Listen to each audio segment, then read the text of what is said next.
Hi guys, ako si Jello, isang inhinyero sa True Vision. So ang una kong ginagawa ay check yung mga natapos ko, like itong presentation. I also check in with my workmates sa progress nila. Next up, since field day kami, kailangan ko lumabas. First, i-set up ko muna ang aming True Vision Fair phone holder para makapag-waste ako. Kita mo naman napakadali install at i-assemble. The first step is Miniso. Bibili kami materials for display sa showroom.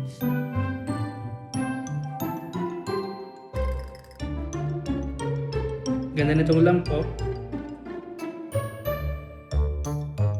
Lunch time, sarap itong gilon ko. Ito na yung dadalhin namin sa showroom. By 3:48 PM, nandito na kami sa showroom namin sa Market Taguig. Bigyan ko na rin kayo ng kaunting tour. Before the day ends, magtitingin muna kami ng additional materials for the showroom dito sa Ace. At dito nagkatapos ang day in my life. See you next time.